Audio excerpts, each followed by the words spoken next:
OBC creamy layer का बढ़ा दायरा, 6 लाख कमाने वालों को भी मिलेगा आरक्षण। लेकिन क्या जरूरतमंद गरीबों को होगा कोई फायदा? पिछड़े वर्ग को लुभाने के लिए सरकार का दांव। नमस्कार, बड़ी खबर तो आईपीएल में फिक्सिंग को लेकर बनी हुई है। अब खबर यह है कि राजस्थान रॉयल्स के टॉप मैनेजमेंट से भी पूछताछ की जा सकती है। इस खबर पर हम गौर जरूर करेंगे और नीचे पट्टी पर जो अपडेट्स है आपको देते रहेंगे। लेकिन पहले वो खबर जो आईपीएल में फिक्सिंग के धमाके में खो गई। चुनाव और जाति का मिश्रण, अन्य पिछड़ी जातियों को कुछ और फायदा। अब इस समाज के कुछ और लोगों को सरकारी नौकरियों और शिक्षण संस्थानों में आरक्षण की सहूलियत मिलेगी, क्योंकि अब सरकार ने क्रीमी लेयर में बदलाव किया है। अब 4.5 लाख के बजाय 6 लाख सालाना तक कमाई करने वाले भी 27% ओबीसी आरक्षण के दायरे में आ जाएंगे। यानी कि महीने में 50,000 सालाना कमाई करने वाले परिवार कोटे के हकदार होंगे। इधर national commission of backward classes का कहना है कि इस सीलिंग को 1 साल के अंदर फिर से रिवाइज करना चाहिए, क्योंकि इसमें 2 साल की देरी हुई है। विपक्ष का कहना है कि सरकार जानबूझकर चुनावी साल में इसे लागू कर रही है ताकि उसको चुनावी फायदा मिल सके। हमारे देश में 52% ओबीसी हैं, लेकिन हमारे देश में उनका क्या जो बस सिर्फ गरीब हैं।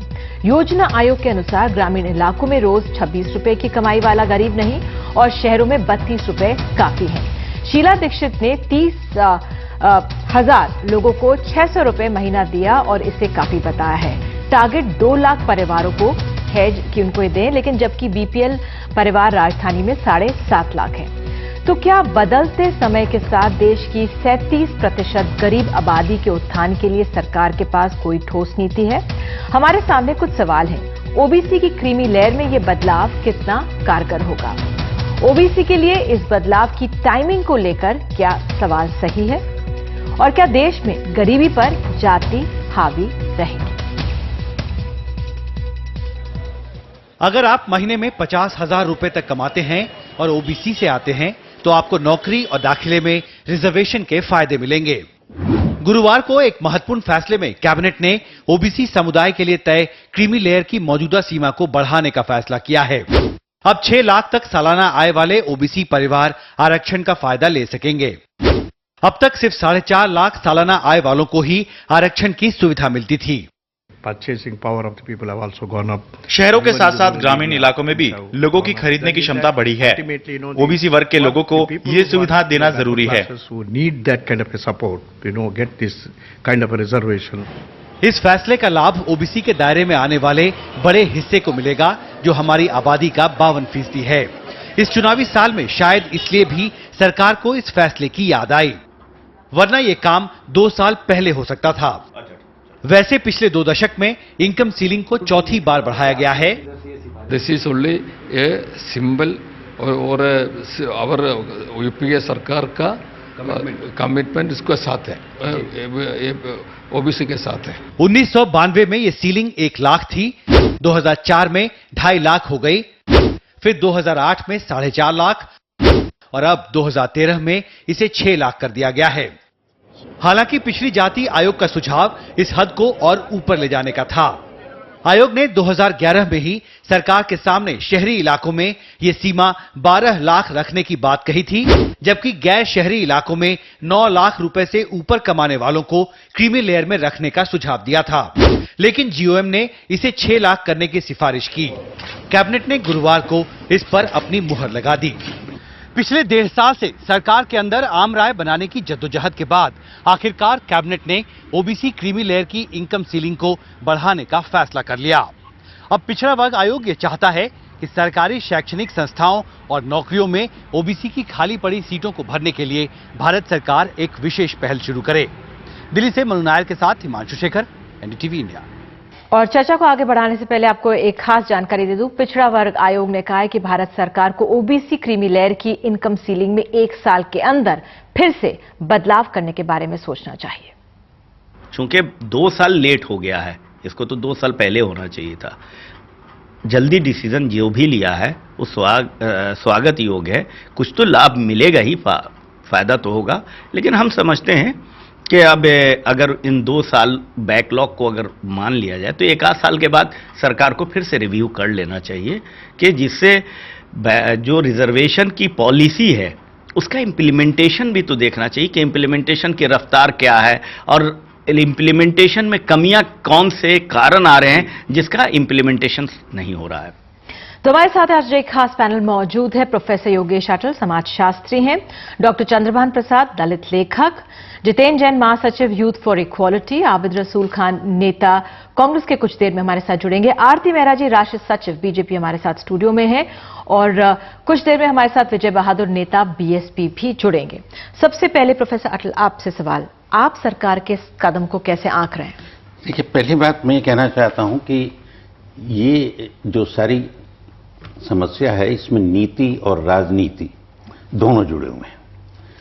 समाजशास्त्री की दृष्टि से आप देखें तो ये जब हमने अनुसूचित जातियां और अनुसूचित जनजातियों का नाम लिया तो लोगों ने कहा हमें क्यों नहीं उसमें सम्मिलित किया गया।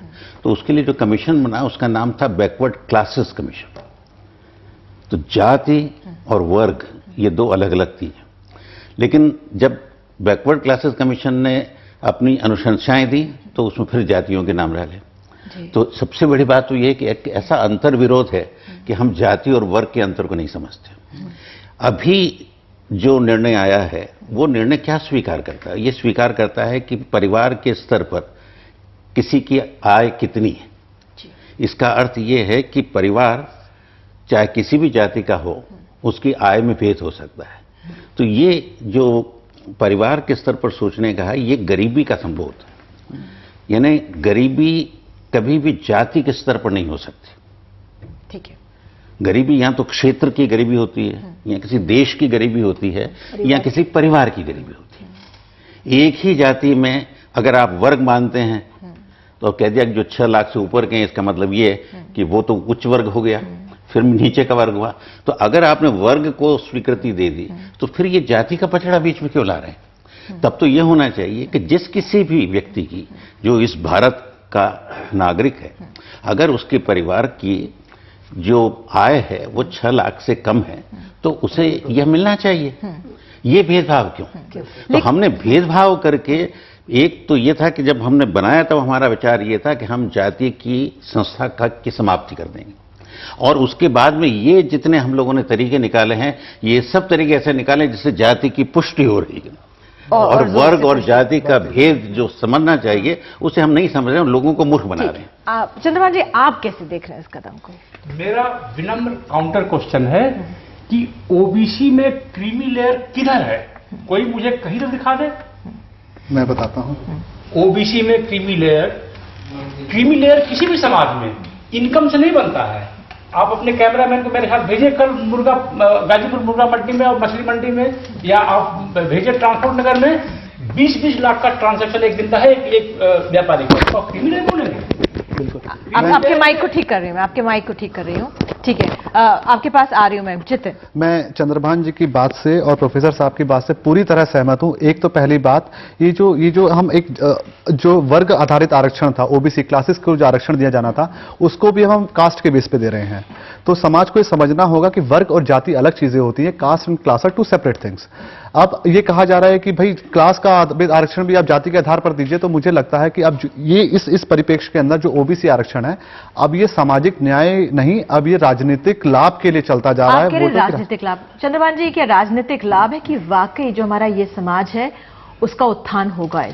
देखिए, मैंने साउथ अफ्रीका देखा है, मैंने अमेरिका देखा है, ब्लैक को देखा है, मैं इंडिया में दलित को देख रहा हूं। अभी मुझे लगता है कि ओबीसी समाज के भीतर एक क्रीमी लेयर पैदा करना इस देश की जरूरत है, क्योंकि ओबीसी समाज में रिफॉर्म मूवमेंट नहीं हो रहे हैं। ओबीसी समाज में रोल मॉडल्स नहीं है। ओबीसी समाज में रोल मॉडल का मतलब पहलवान होना है, आपको मुक्केबाजी में फर्स्ट होना है, कैलिफोर्निया जाना ये नहीं है। इसलिए ओबीसी समाज में क्रीमी लेयर है ही नहीं। क्रीमी लेयर पैसे से नहीं बनता, ये कल्चरल एट्रीब्यूट है। कितने ओबीसी तो सरकार ने जिस तरह से कहा कि सालाना जिसकी 6 लाख आय हो और मंथली 50,000 हो, उनको अब दायरे में लाया जा रहा है, तो सरकार को क्या इसका जानकारी नहीं है? क्या ऐसे परिवार नहीं है, आप कह रहे हैं? अब दुर्भाग्यवश ये बात हो गई है कि ओबीसी लेयर में क्रीमी लेयर की आपने डिक्लेरेशन कर दी। मैं ये कह रहा हूं कि ओबीसी समाज में क्रीमी लेयर हमें पैदा करना है ताकि वो सिस्टम के अंग बने। जब ओबीसी लेयर है, एक बात आपको बताना चाहूंगा, आंकड़े ये बड़ा विचित्र प्रश्न है। यानी जब जिस ढंग से आप रख रहे हैं उसमें सामाजिक ऑब्जेक्टिविटी नहीं है, सोशल साइंटिफिक। ये राजनीतिक दृष्टि से हो सकता है कि बड़ी समर्थ बात कह रहे हूं कि आपको उन लोगों को ज्यादा सामर्थ्य देनी है, पर प्रश्न ये उठ रहा है कि जो भी आप दे रहे हैं वो उसी को पहुंच रहा है जिसे हम क्रीमी लेयर कह रहे हैं, और जो वस्तुतः गरीब है उस तक वो पहुंच ही नहीं रही राष्ट्र। पहली बात तो ये। मैं अपनी व्यक्तिगत उदाहरण से कहना चाहता हूं, जब ये गुजरों का आंदोलन राजस्थान में चला था, उस कमेटी का मैं सदस्य था जी। और क्या प्रश्न उठाया गया, देखिए आप उसकी अगर थोड़ी सी उसकी भावभूमि पर जाए कि जाट लोगों को अटल बिहारी वाजपेयी की सरकार ने ओबीसी का स्टेटस दे दिया, तो गुजरों ने कहा हमें भी दीजिए, उनको भी स्टेटस मिल गया।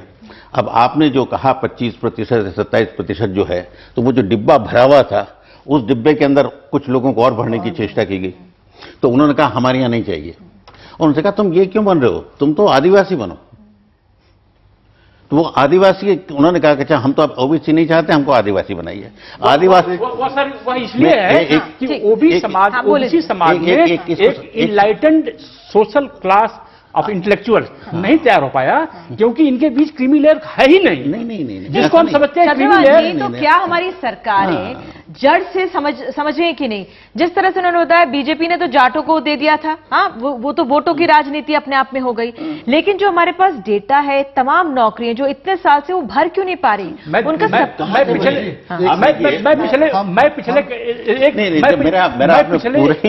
ऐसा करते, आरती जी का रिएक्शन लेते। आरती जी, जो नेता है, जो हमारे राजनेता हैं, चाहे बीजेपी कांग्रेस, अभी कांग्रेस का हम इंतजार करें जैसे जुड़ेंगे, लेकिन वाजपेयी जो आपकी एनडीए की सरकार भी थी, वोट बैंक की राजनीति एक तरह से होती है। देखिए, जमीन में हमारे समाज को उत्थान की कोई चेष्टा ही नहीं करता। निधि जी, सबसे पहले तो आज का ये प्रश्न जो आज इन्होंने क्रीमी लेयर की 4.5 से 6 की है, मेरा तो ये प्रश्न है, जब कमेटी ने 9 लाख की डिमांड की थी तो उस पे क्यों नहीं किया, और 2011 में करनी थी तो आज क्यों कर रहे हैं? क्यों? क्योंकि चुनावी हथकंडा है ये। कांग्रेस पूरी तरह से, जहां पे तो ये कहती है कि 26 रुपए और 32 रुपए ग्रामीण क्षेत्र और अर्बन में लोग रह सकते हैं, वहीं पे 50,000 तक की पर मंथ की उसको ये क्रीमी लेयर में डाल के इस तरह की बात करते हैं। आज ये बहुत बड़ा प्रश्न है कि कांग्रेस जिस तरीके से चुनाव को सामने देखते हुए, अब फूड सिक्योरिटी बिल है वो आज लेके आ रहे हैं, एफडीआई तो तुम पहले क्लियर करा लिए, अब ये इस सेशन में जो कुछ भी हुआ तो ये पूरी तरह से गिमिक है। और अभी आपने एक बात कही, इस बार ये गिमिक कांग्रेस का है, दीक्षित जी आपके समय में बीजेपी का था। 30,000 लोगों को 600 रुपए देती है, ये तो नेताओं वाली भाषा है। नेता वाली भाषा नहीं है। एक ही सवाल पूछता हूँ, चुनावी हथकंडा है माना, चुनाव के समय दिया माना, ये बताइए आप भाजपा की तरफ से बोल रहे हैं, सही है या गलत, ये बताइए। चुनाव के समय अलग बात है, मगर ये सही फैसला है कि गलत फैसला? हम इसमें सीधा जवाब है, इसमें कोई ऐसी बात ही नहीं। हम तो कह रहे हैं कि जब कमेटी की रिकमेंडेशन थी, 9 लाख की रिकमेंडेशन थी, तो इसको कम क्यों कर रहे हैं? तो आप और बढ़ाना चाहती हैं? नहीं, बिल्कुल। मैं ये कह रही हूं कि जो पहले हक मिलना चाहिए था, हाँ, 2 साल पहले, हाँ, वो और लेट किया। चुनावी हथकंडे को ठीक है। अब नेताओं के अपने आंकड़े होते हैं। इस आजाद भारत के अंदर पहली बार सरकार ने जो आंकड़े दिए हैं वो जब अशोक कुमार ठाकुर, जिसमें मैं एक पिटिशनर था, जिसमें हमने आरक्षण जो 27% ओबीसी को एजुकेशन में दिया गया था उसको चुनौती दी थी, तो उस समय assistant solicitor general Gopal Subramaniam साहब ने एक आंकड़ा on affidavit NSS national sample survey of India का दिया था, और उसमें एक आश्चर्यजनक बात थी। उन्होंने कहा कि 97.5% पिछड़े लोग हिंदुस्तान के अंदर, 2008 की यह बात है, 28,000 रुपए सालाना से कम कमाते हैं, इसलिए इन्हें आरक्षण की जरूरत है। उस समय क्योंकि आपको आरक्षण देना था तो आपने कहा सारा ही दुनिया की पूरी गरीब है, तो आपने ये कहा कि 97.5% लोग 28,000 रुपए साल से कम कमा रहे हैं। तो जो बैकवर्ड क्लास कमीशन है वो किसकी पैरोकारी कर रहा है? क्या वो गरीब जो ये पिछड़ों के बीच में है उनकी रक्षा करेगा हितों की, या जो पावरफुल ओबीसी है, जो रिच ओबीसी है, उनकी रक्षा करेगा? और चंद्रभान साहब कह रहे हैं क्रीमी लेयर पैदा होगी। 4 साल पहले 7 राज्यों के मुख्यमंत्री ओबीसी हैं। क्या ये पॉलिटिकल पावरफुल ओबीसीज नहीं है? आज नरेंद्र मोदी जो भारत के प्रधानमंत्री बनने की तहरीश के ऊपर एक तरह से खड़े हैं, वो एक खुद ओबीसी है, मगर उन्होंने अपनी जाति का कार्ड का कभी इस्तेमाल नहीं किया। तो ये भी देखना चाहिए कि राजनेता जब उभर कर आते हैं तो वो जाति की राजनीति भी कर सकते हैं और अपनी दिशा की और एक तरक्की की राजनीति भी कर सकते हैं। हमारे कांग्रेस के अभी फिलहाल पैनलिस्ट हमारे साथ जुड़े नहीं है, आबिद रसूल खान साहब, उनका इंतजार है, लेकिन कर्नाटक में भी जो अब जो सीएम बने हैं वो भी ओबीसी हैं, वीरप्पा मोइली साहब ओबीसी हैं। बात और नहीं थी। तो ये क्रीमी लेयर तो दिख रही है अक्रॉस। ये जो कंफ्यूजन है, मैं 2007 में उस वेस्टर्न यूपी में 6 महीने के लिए एक रिसर्च किया और रिसर्च करने के बाद आके मैंने कॉलम लिखा कि जाट, गुज्जर, यादव परिवारों से बच्चों को छीन करके इंग्लिश स्कूल में डालना चाहिए, इनके युवकों को पढ़ा करके कलेक्टर की कुर्सी बिठाना चाहिए, इनको कैलिफोर्निया और हार्वर्ड भेजना चाहिए, क्योंकि इनके बीच नए रोल मॉडल है नहीं। और जिसको आप समझते हैं ओबीसी क्रिमिनल है, एक बात बताइए, ये आपने 3 ही जातियां क्यों चुनी? ये आपने नहीं, क्यों हिंदुस्तान में कैसे 3 जातियां हैं? आप ऐसे हिंदुस्तानी क्यों नहीं सोचते कि हिंदुस्तान में जो भी गरीब है, जो भी इंग्लिश नहीं पढ़ रहा, उन्हें भेजिए स्कूल में। एक अच्छे भारतवासी के रूप में सोचता हूं मैं आपके बहुत समाज को सिस्टम में जोड़ना है, कल्चर में जोड़ना है, उनको मीडिया में लाना है, उनको एजुकेशन में लाना है, कल्चर में उनको कार्टूनिस्ट बनाना है, अच्छे राइटर्स बने, पोएट बने। क्यों वो चंद्रभान साहब क्यों दूध पैदा करें, क्यों खेती करें? क्या हमारा जो ओबीसी समाज है को ठंडे विचार से सोचिए, क्योंकि मैं राजनीतिक नहीं हूं। समाज वैज्ञानिक दृष्टि से, वस्तुपरक दृष्टि से इसको सोचिए। जब हम ये कह रहे हैं कि ये 4 लाख से 6 लाख हुआ, तो इसके 2 रिस्पॉन्सेस हैं। एक तो ये है कि जिस तरह की हमारी आर्थिक समृद्धि हो रही है, उसमें आज 2 लाख देना बेमानी है, क्योंकि उसमें आप चीजें खरीद नहीं सकते। इससे 6 लाख अगर हुआ है तो आज की आर्थिक स्थिति के हिसाब से अगर हो सकता है 13 लाख भी हो और 13 लाख वाला भी गरीब हो, है ना। तो ये एक बात है। दूसरी बात ये है कि ये जो है, अगर 6 लाख है, 7 लाख है, तो भारत का नागरिक होने के कारण प्रत्येक उस व्यक्ति को मिलना चाहिए जिसकी आय 6 लाख से ये बिल्कुल सही बात है। इसमें सामाजिक न्याय आता है। इसमें ये कहना कि वो तो भूखे मरे, और सामाजिक न्याय की परिभाषा भी बदलनी पड़ेगी। नहीं, पर आप बदलिए। पहले ब्राह्मण परिवारों को जानता हूँ, पहले बात समझिए, कुछ ऐसे ब्राह्मण परिवार, या हर गांव में अगर 50 ब्राह्मण परिवार हैं तो 10 ब्राह्मण परिवारों के पास कुछ भी नहीं है, तो उनके लिए भी कुछ होना चाहिए। वही मैं कह रहा हूँ। एक जाति होती है भाट, वही ईस्टर्न यूपी में, बिहार में भाट समाज के बारे में आप देखें तो आपके आंखों से आंसू आ जाएंगे। वही मैंने ठीक वैसे ही आंसू तो उन सब परिवारों को देख के आएंगे जो 26 रुपए पर दिन के 9 रुपए देता। सच्चाई ये है, जैसे शीला जी ने कहा 30,000 रुपए और 30,000 परिवार और 600 रुपए। मैं ठीक इसी तरह से कहती हूं, इनमें कितनों को मिल रहे हैं। मैं आज आपको दावे से कहती हूं, आप अपनी कैमरे की टीम भेजिए, सारे ओबीसी के जो आपके सर्टिफिकेट हैं वो 3,000 में तो जो जायज लोग हैं, जिनके पास सारे डॉक्यूमेंट हैं, उनके बनते हैं। और जो कम कराना चाहते हैं, सैलरी कम, आप अपने ड्राइवर से पूछिए, आप अपने लोगों से आसपास पूछिए, काम करने वालों से पूछिए, सब आपको रियलिटी बताएंगे। सच्चाई ये है कि एक बहुत बड़ा धंधा हो गया है और हर डिप्टी कमिश्नर जो रेवेन्यूज के हैं उनके वहां पे दलाल बैठे हैं और झूठे सर्टिफिकेट बन रहे हैं, इनकम के कम के तो आप जब इस तरीके ये बोलना चाहिए था कि झूठे सर्टिफिकेट बन रहे, क्यों इनकी लिमिट बढ़ाई जाए। जब पार्टी सत्ता में होती है तब तो नहीं सब पिछड़े, और जब विपक्ष में हो तो सब झूठा है, सरकार कच्ची है। ये सरकार कच्ची तो सारे हर एंगल पे आप विरोध कीजिए इसका, आप विरोध कीजिए इसका। हर एंगल पे ये सरकार करप्ट नजर आ रही है और दुनिया देख रही है। ये भारतीय जनता पार्टी नहीं बोल रही, ये सीएजी बोल रही है, ये आपकी हर मनमोहन सिंह साहब की जिस कैबिनेट ने आज जब निर्णय लिया है, खुद अर्थशास्त्री हैं, सोचना चाहिए। उसी कैबिनेट में 1 साल पहले प्लानिंग कमीशन से कहा जाता है, भैया 26 रुपए दिन से ज्यादा कमाओगे तो अमीर हो गरीब नहीं हो, सुविधाएं नहीं देंगे। उसी पार्टी के मुख्यमंत्री, उसी पार्टी एक मिनट आप सुनिए ना, उसी पार्टी की मुख्यमंत्री दिल्ली में खड़े होकर बोलती हैं 600 रुपए महीने में आप 5 बच्चों का अपना पेट पाल लीजिए, बहुत ज्यादा है। और जब आरक्षण देना है, वो जब आरक्षण देना है तो वो गरीबी की परिभाषा वो गरीबी की परिभाषा फिर 6 लाख रुपए क्यों पहुंच जाती है 600 रुपए से ऊपर, जब वोटों की बारी आती है। इसी मसले को उठाएंगे और इसी पॉइंट विषय क्यों नहीं है, गरीबी के अलग अलग पैमाने कैसे हो सकते हैं। इंटेलेक्चुअल्स ओबीसी के सवाल पर रॉन्ग है। ठीक है, एक छोटा सा ब्रेक मुझे लेने को कहा जा रहा है, एक ब्रेक लेते तुरंत लौटते, बने रहिए बड़ी खबर के साथ।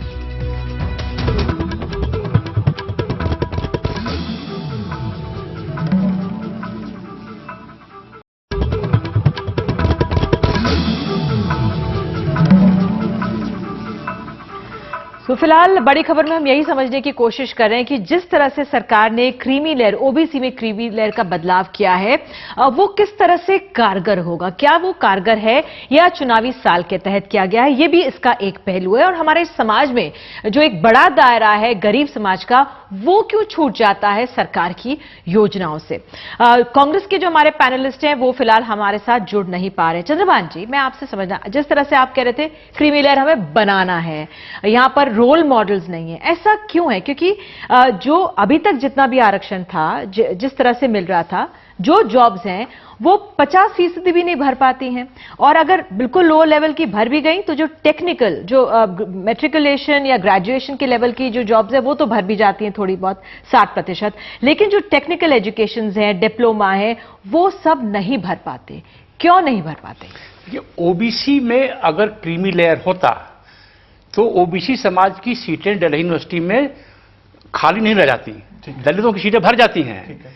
आज भारत जिस जगह खड़ा है वहां पर ओबीसी समाज के भीतर एक कल्चरल रिवोल्यूशन की जरूरत है। अपर कास्ट में बहुत सारे सामाजिक सुधार हुए हैं, मूवमेंट हुए हैं, दलितों में बहुत सारे सामाजिक सुधार हुए हैं, यहां तक कि आदिवासियों में भी। दुर्भाग्यवश ओबीसी के बीच कोई बड़ा कल्चरल मूवमेंट नहीं हुआ है। ओबीसी के बीच एक कल्चरल रिवोल्यूशन चाहिए, उसको ओबीसी का क्रीमी लेयर तबका ही कर सकता है जो अभी फिलहाल मौजूद नहीं है। तो ओबीसी लेयर में क्रीमी लेयर क्रिएट करना एक अलग क्यों कर रहे हैं ओबीसी को आप पूरे समाज से? ओबीसी को पूरे समाज से इतना अलग क्यों कर रहे हैं? वो भी तो हम सबके एक हैं, जो हमारे देश का रोल मॉडल है वो उनका भी है, तो उनको अलग से रेवोल्यूशन की क्यों जरूरत है? अगर नहीं, क्योंकि उनका ऑक्यूपेशन ऐसा रहा है। कैसा ऑक्यूपेशन रहा है? ओबीसी समाज, अभी बोलिए ना, अगर कोई ओबीसी समाज में सुन रहे हो तो यहीं से आप मैसेज दीजिए। ओबीसी समाज का ऑक्यूपेशन फार्मिंग, कैटल ट्रेडिंग और सर्विसेज रहा है। यहाँ तो वीरभद्र सिंह भी कैटल से, उन्होंने तो पेड़ों के बगान से अरबों रुपए कमा लिए, वो कहां से? वो अलग बात है। इसलिए ओबीसी समाज के भीतर अगर क्रीमी लेयर होता तो दिल्ली यूनिवर्सिटी में उनकी सीटें पूरी होती। मैं बताता हूं उसका जवाब। मैं क्यों नहीं होती?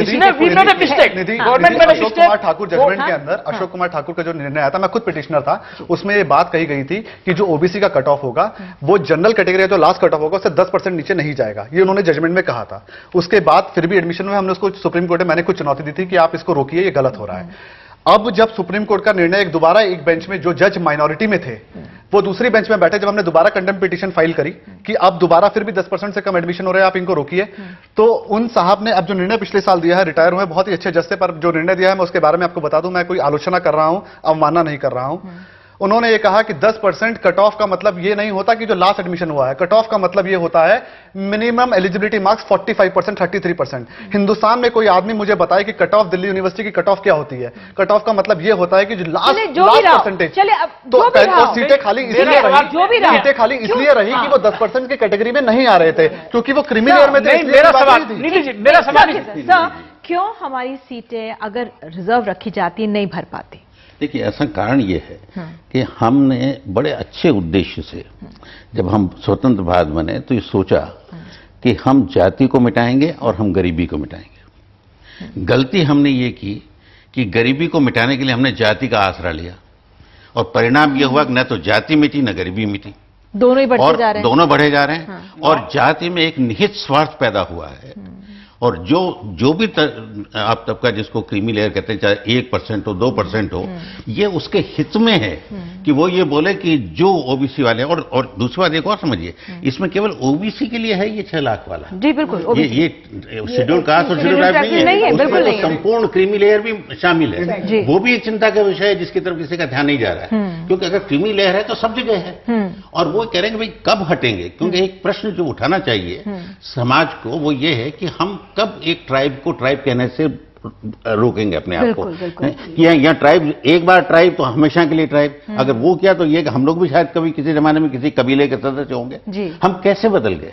तो अगर हमने निहित स्वार्थों को बराबर कायम रखा तो ये जाति की सीमाएं टूटने वाली नहीं है। निहित स्वार्थ किसका है? ये निहित स्वार्थ स्वयं उन जातियों का बनाया। और ये जो आरक्षण दे करके जातियों को जो मैनेज करते हैं उनका होगा ना। मैनेज कौन कर रहा है? जो नेता होते हैं या उनके सरदार होते हैं, उनके खुद के नेता, उनके खुद के नेता हैं। अच्छा, अब आप देखिए कि तो ये आरती जी जो हमारी पॉलिटिकल थिंकिंग जो है उसको रीथिंकिंग करनी पड़ेगी। एग्जैक्टली। मुझे तो ऐसा लगता है कि इसमें पूरी क्रांति की जरूरत है, रीथिंकिंग की भी जरूरत है, एक कन्विक्शन की जरूरत है। और कन्विक्शन के साथ सबसे बड़ी बात आपने जो कहा कि इसकी जो सोल थी, आत्मा जो थी, वो किस उद्देश्य से हमने इसको किया था, समाज में पिछड़ों को उठाने के लिए।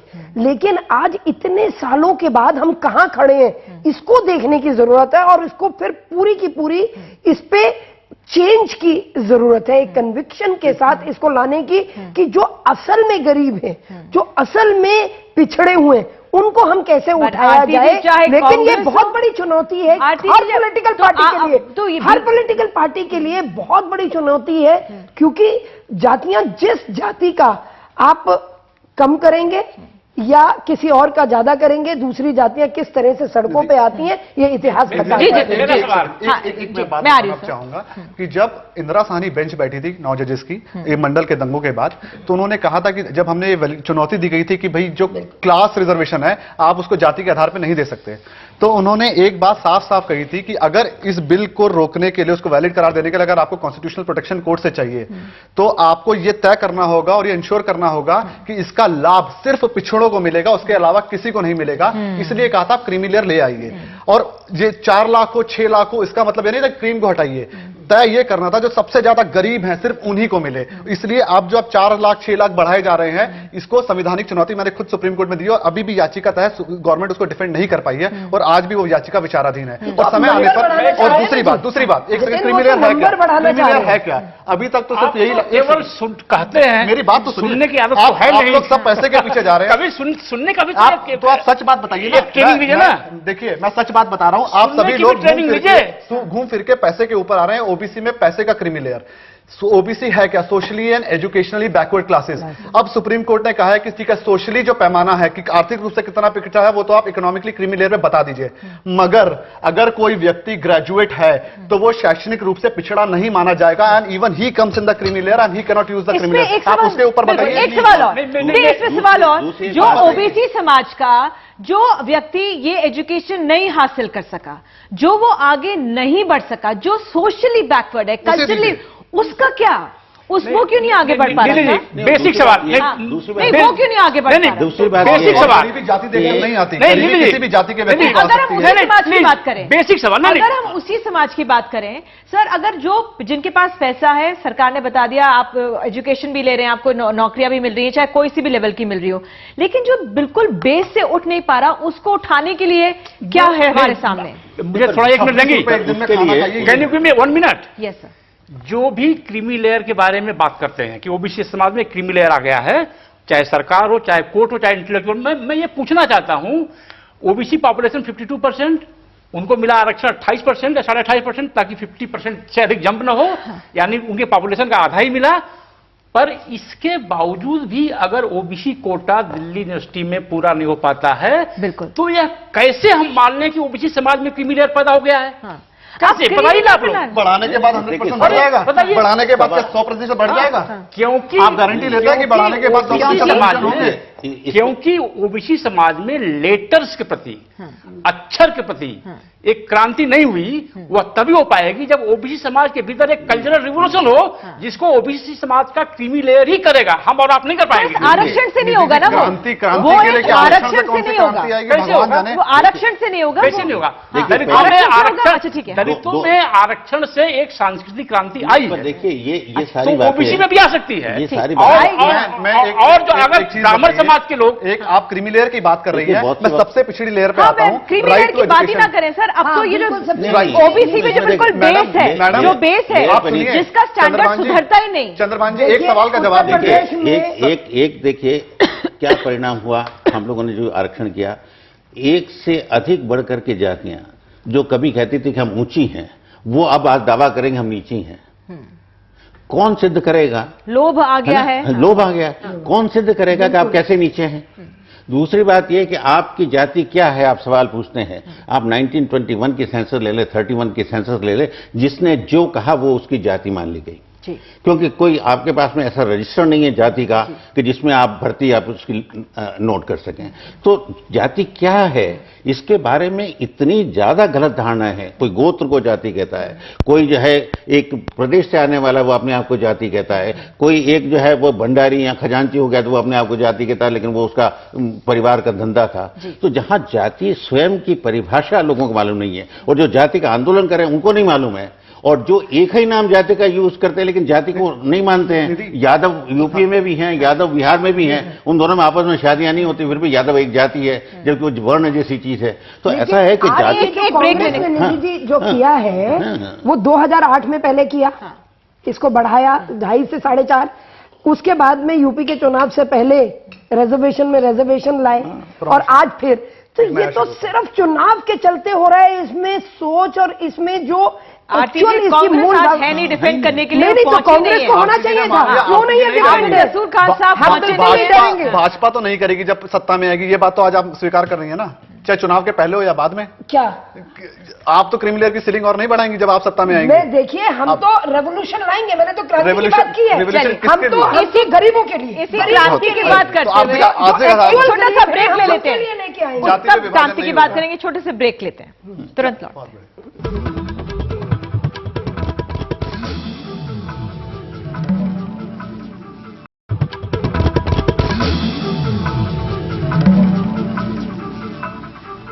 तो बड़ी खबर को अंतिम चरण में पहुंच गए और इस सेगमेंट में हम यही समझने की कोशिश करेंगे क्या जो जाति है, जो गरीबी है, उस पर हावी हो जाती है। इसलिए जो हमारे देश का जो बिल्कुल निचला हिस्सा है, जो 37% एक आंकड़ा है, हमारे देश के लोग गरीब हैं, वो ऊपर नहीं उठ पाते, क्योंकि जो हमारा जो नीतियां हैं हमें वो जातियों में एक तरह से बांट देती हैं। आपसे जितिन, आप कुछ कहना चाह रहे थे, क्यों ऐसा लगता है? एक तरफ सीट्स नहीं भरती, एक तरफ आरक्षण को लेकर आप लोग सवाल उठाते हैं, लेकिन दूसरी तरफ हम देखते हैं कि कॉलेजेस में वो सीट्स ही नहीं भर पाते। दीदी, अब कॉलेज से थोड़ा और नीचे चले जाइए, स्कूलों में आते हैं। स्कूलों में अभी ये कहा गया कि भाई राइट टू एजुकेशन इंप्लीमेंट जो हुआ अशोक कुमार ठाकुर जजमेंट के बाद, उसमें कहा गया था जो इकोनॉमिकली वीकर सेक्शन है, जो एक ऐसा समाज है जो गरीब है, वो पढ़ नहीं पाता, आप उसे 25% सीटें दीजिए हर स्कूल के अंदर। तो राइट टू एजुकेशन बिल आया। अब राइट टू एजुकेशन जो गरीबों के लिए बिल आया, उसमें आप गरीबी की परिभाषा देख लीजिए। कोई परिवार जिसकी सालाना आमदनी 1 लाख रुपए से कम है, कोई बच्चा जिसके परिवार की आमदनी है, वो गरीब माना जाएगा, या फिर वो एससी है, एसटी है, ओबीसी है या मुस्लिम है, रिलीजन, चाहे वो 5 करोड़ रुपए भी महीने के कमाता है उसका परिवार, तो भी वो गरीब माना जाएगा। तो ये एक तो गरीब है कौन, गरीबी की क्या ये परिभाषा है? और क्या गरीबी की जाति देकर आती है? गरीब दब जाते हैं, हाँ, छूट जाते हैं, असली गरीब जो है वो दब जाते हैं, और ये जो सक्षम है ये इसका फायदा उठाते हैं। अब आप ये कहते हैं कि ऑटो वाला, रिक्शा वाला या कुली, ऐसे गरीब लोग अगर हम इनको आरक्षण देंगे, आप विश्वास कीजिए समाज के किसी भी तबके से किसी भी तरीके का कोई विरोध नहीं आएगा, क्योंकि वो डिजर्विंग लोग हैं। जब इतने बड़े देश को मैनेज करना पड़ता है तो सरकार को एक पॉलिसी लानी पड़ती है। हाँ। अपने आप तो पॉलिसी में रिलीजन और कास्ट क्यों लाते हैं, ये क्वेश्चन है। तो ये तो संविधान के अगेंस्ट भी जाते हैं आप रिलीजन के आधार। एक शिक्षक की दृष्टि से ये भी देखिए, जो शिक्षा का क्षेत्र है वो अचीवमेंट का है। जो एजुकेशनल स्टेटस है उसको हम लोग अचीव्ड स्टेटस कहते हैं। जो जाति का स्टेटस है वो एस्क्राइब्ड स्टेटस है, वो जन्म से आता है। अब आप अगर जन्म से आने वाला स्टेटस के जो नहीं बदल सकता क्योंकि जन्म से आया है, शिक्षा का स्टेटस तो बदलता रहता है। तो आप प्रथम प्रवेश की स्थिति में जन्म के स्टेटस से आप उसको स्कूल में दाखिला दें, तब तक तो न्यायपूर्ण लगता है। लेकिन बाद में कहेंगे साहब जाति के हिसाब से धकेलते रहिए और आपकी परफॉर्मेंस नहीं है, तो आप अचीव स्टेटस को खत्म कर रहे हैं। आप एमए बीए की डिग्री मत रखिए 5 साल हुआ और तुमको प्राइमरी दे दिया, 10 साल हुआ तुमको हाई स्कूल दे दिया। तो एक तो ये अपने आप में अंतर विरोध है। हम लोग अंतर विरोधों में जी रहे हैं। सही सच बात तो ये आपने जो कहा कि जाति गरीबी पर हावी हो रही है, मैंने जाति को थोपा जा रहा है गरीबी के ऊपर। और गरीबी जो है आज के अगर आप आंकड़े देखें विश्व भर के, तो ये है कि साक्षरता का प्रतिशत तो बढ़ता जा रहा है और उसके साथ ही साथ गरीबी का प्रतिशत भी बढ़ रहा है। ये क्यों हो रहा है? अगर ऐसा होता कि पढ़ाई के कारण गरीबी मिटती है तो गरीबी का प्रतिशत कम होना चाहिए जी। आज दुनिया में कम से कम 900 मिलियन के करीब निरक्षर माने जाते हैं। गरीबों की संख्या जो है वो 1500 मिलियन है। How do you explain this? तो शिक्षा का रास्ता हो नहीं सकता गरीबी को दूर करने का। गरीबी, अच्छा गरीब बाप भी है बेटा भी है। अब बाप जो नौकरी कर रहा है उसको तो कहते तुमको पढ़ने के चला जा, तो घर को कौन खिलाएगा? तो उसकी आज की गरीबी का जो समाधान है वो शिक्षा नहीं कर सकती। तो कई बात क्या है कि हम लोगों ने ये जो ऐसे संकुचित दायरे बना लिए हैं, पढ़ाई कराएंगे, उसको आगे बढ़ाएंगे, पूरी तरह से वोट बैंक पॉलिटिक्स ने, पूरी वोट बैंक पॉलिटिक्स ने इसको पूरी तरह से, और अगर आप देखें जब से देश आजाद हुआ है तो किसने शासन किया है 2 बार को छोड़ के, तो इन लोगों ने तो हमेशा जाति के आधार पे करके, और जैसे मैंने अभी आपको बताया 2008 में यूपी के चुनाव से पहले और अब चुनाव देखते ही ये हमेशा इसी तरह से अपना वोट अपना कैसे सिद्ध हो, कैसे हथकंडा क्या फेंकना है, इस हिसाब से कांग्रेस चलती रही है देश को बर्बाद करने में। ओबीसी जो ये वोट बैंक पॉलिटिक्स होती है, इसी का शिकार ये समाज हो रहे हैं। असल में जो समाज के प्रिविलेज समाज सेक्शन से लोग आते हैं, कभी भी गरीबों के बारे में कोई बात करिए तो बोलते हैं वोट बैंक हो गया। हम एक जाति समाज में पैदा हुए हैं, जाति टूट रही है, सच्चाई है। अब सवाल यह नहीं है कि आपने कितना खाया, सवाल यह है आपने क्या खाया। ये गरीबी की डिफिनीशन आज के समय ये पुरानी पड़ चुकी है।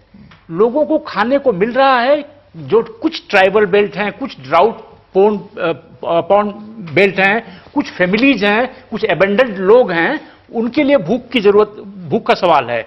ओवरऑल आज के 30 साल 20 साल के मुकाबले लोग अच्छा खा रहे हैं। आज पार्किंग की समस्या शहरों में पैदा हो गई है, लोग कारें खरीद रहे हैं इतनी बड़ी बड़ी, अब बोल रहे हैं बर्बाद हो रहा देश। गांव में बगैर कार के कोई गरीब भी चला गया तो लड़की की विदाई नहीं होगी। तो लोगों में इंप्रूवमेंट हो रहा है, इसे हम माने। समय कम है, पर ओबीसी समाज को मेन स्ट्रीम में अगर नहीं लाएंगे तो एक अच्छा, मैं मानता हूं कि हम एक जाति का समाज में पैदा हुए हैं, मगर हमें कोशिश ये करनी चाहिए कि हम जाति का समाज में मरे ना, हम एक जाति विहीन समाज में मरे, एक जाति से मुक्त समाज में मरे। दूसरी बात, समाज में कोई भी मापदंड हो, कोई पैमाना हो, वो समाज का प्रतिबिंब होता है, और वो प्रतिबिंब एक होना चाहिए, अलग अलग नहीं। कोई पैमाना अगर ये कहता है कि 26 रुपए दिन का कमाने वाला व्यक्ति अगर गरीब नहीं है, तो कोई ऐसा पैमाना इस राष्ट्र में नहीं हो सकता जो ये कहे कि 6 लाख रुपए कमाने वाला गरीब। ये दोनों चीजें कॉन्ट्रडिक्शन नहीं है। एक तरफ कैसे लोग गलत बोलते हैं, उपभोक्ता मूल्य सूचकांक के ऊपर तो आप 6 लाख रुपए करेंगे, नॉट पर फैमिली। मैं बोल रहा हूं पर फैमिली 6 लाख रुपए माँ बाप दोनों कमाए, बना रहेगा हमारा। लेकिन उम्मीद यही करते हैं जो हमारी सरकारें हैं वो वाकई में आत्ममंथन करें, और जो हमारे समाज का बिल्कुल निचला तबका है, चाहे वो किसी भी जाति का है, उसके उत्थान के लिए एटलीस्ट 2014 तक कुछ और सोचें, उसके बाद के लिए नीति बनाएं। तो फिलहाल बड़ी खबर में आज के लिए इतना ही। सोमवार को आएंगे, तब तक के लिए नमस्कार।